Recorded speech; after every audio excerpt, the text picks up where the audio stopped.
I think I'm getting wrinkly. It's happening. Oh, all right, let's go ahead and finish our video.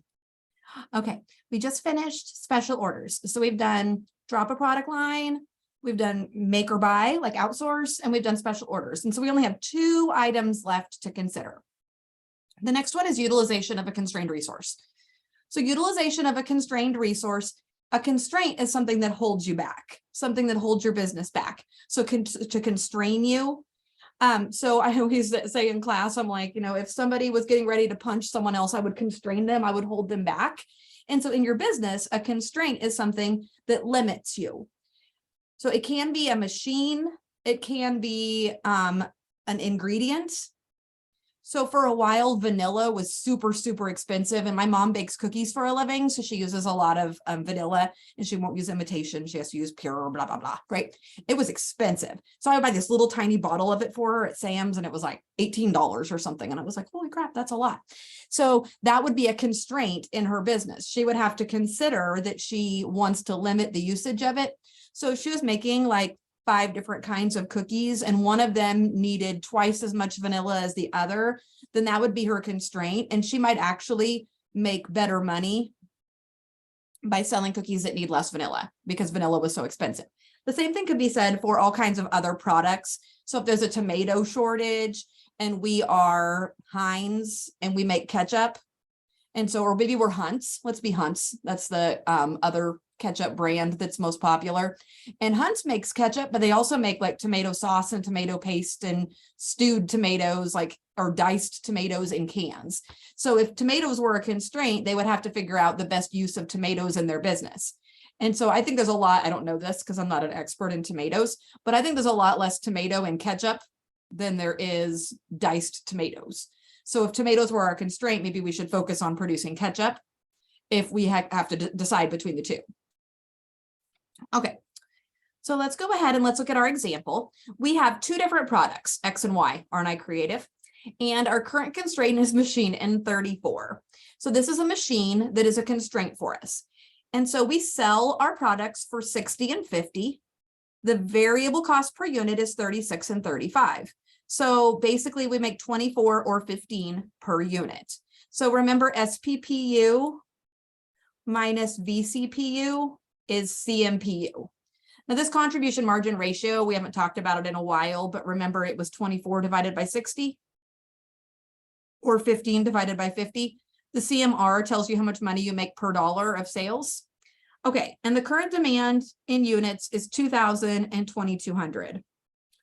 And the machine time, it takes a minute to make an X, but it takes a half a minute to make a Y. So we can make twice as many Ys for X's. And so if we were constrained on machine N34, the question is, should you focus on X or Y? Okay, so the first time I ask this, the students will usually argue with me and they'll say that X is the better one because for X's, you make $24 a unit. And for Y's, you only make 15. And you're right. X's, you make 24 per unit, and Y's, you make $15 per unit. So per unit, you definitely make more money on X's. We're constrained, but I don't know how much we're constrained by. I know we're constrained because it says that, but if we look at what we've got here, we need 2,000 minutes to make all of our X's. And so if we wanted to make all of our X's, we would need 2,000 minutes and 1,100 minutes. So we need 3,100 minutes to meet demand. So to meet demand, I need 3,100 minutes, and I only have 2,400. So total demand would be 3,100 minutes. That's how much time I need to do this if I were going to do all of them. And I don't have that kind of time with the machine. So apparently the machine's used by other departments. We can only get a hold of this machine for 2,400 minutes a week. Okay, so we have to decide what to focus on, X's or Y's. And we might have one customer that's like super, super, super important, and we might have to just meet their demand. And so whatever they want is what we do, and we lose money. But I want to calculate the best use of that particular machine. So I want to financially calculate which machine or which product will give us the most money. Okay, so looking at this, what I want you to consider is that you are right. You make $24 a unit on X's and $15 a unit on Y's. But You could make twice as many Ys in a minute. You can make 2 Ys in 1 minute, and you can only make 1 X in a minute. So we are actually going to be better off making Ys. Okay, we're going to be better off making Ys. And the reason is because we can make $15 a unit, but we can make 2 units in a minute. So we can make $30 a minute.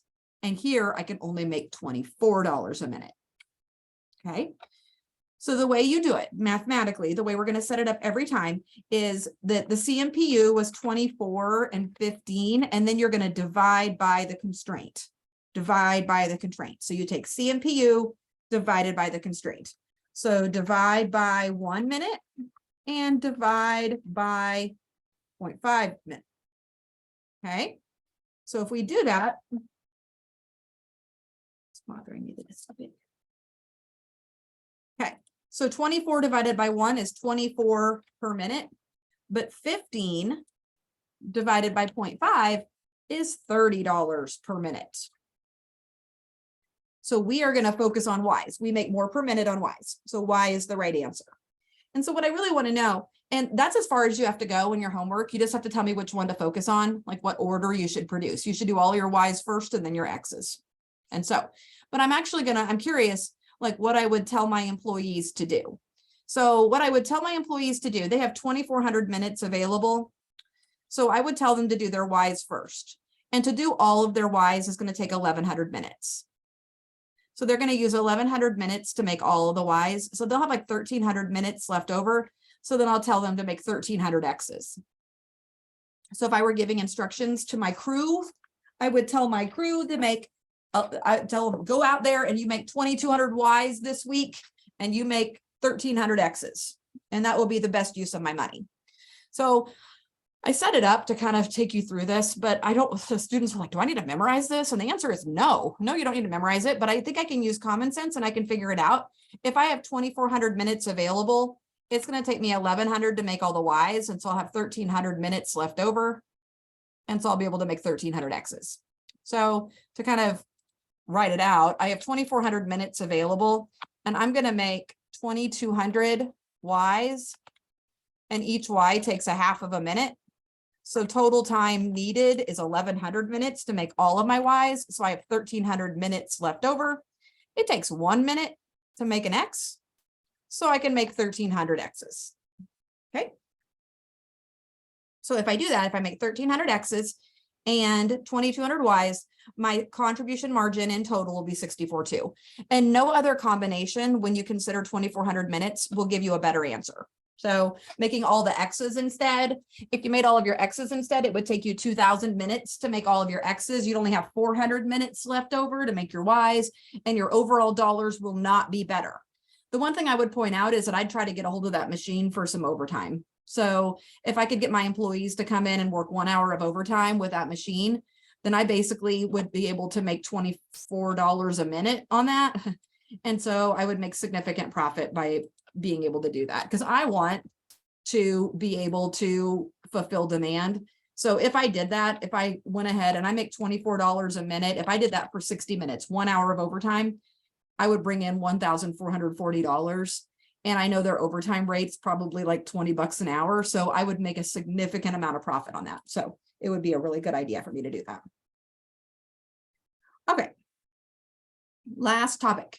Last topic is joint products, like joint product costs. And so what we're referring to here is sell or process further. So what we've got is we've got some kind of unit that we can sell as is, or we can do something extra to it to be able to sell it for more. So we can sell barrels of oil, or we can refine it and turn it into gasoline, or we can refine it and turn it into other things. So the question is, do you sell it as a barrel of oil, or do you do extra to it to sell it for something else? And the question would be like, how much more can you sell it for? And how much more does it cost? So that's the whole theory. What is the extra revenue and what is the extra cost? So the joint costs are irrelevant, like the allocated joint costs, because we're going to pay those regardless of if we sell it as is or we process further. So allocated joint costs aren't going to be relevant to our decision. And what we're looking at is selling it as is or processing it further. Okay, So let's look at lumber first. And it looks like we can sell lumber as is, or we can process it further into like finished lumber. So we can sell it as unfinished or finished. Okay. And then on our scraps, we can sell them as like just like wood chips, like for gardening purposes, or we can take all those wood chips and we can push them together and create a Presto log, which is like a fire starter log that you could put in your fireplace. Okay. So for the lumber, it looks like we can sell it at the split off point. So as is for 140, or we can sell it for 270. So the question is, do you want to sell it for 140 or 270? So that looks like extra revenue of 130 bucks. The allocated joint costs, we're going to pay those regardless. So what we're looking at is, do you want to bring in an extra 130? And the cost to do that is 50 bucks. So yeah, I think I do. I think I want to go ahead and process it further because the increase in its value outweighs the cost of doing it. So sales value after further processing, I can sell it for 270 or 140. So my extra revenue is 130. The cost of doing that is 50. So I'll make 80 bucks if I do that. And so yes, I would process that further. And then over here, I can sell it for 5 or 20.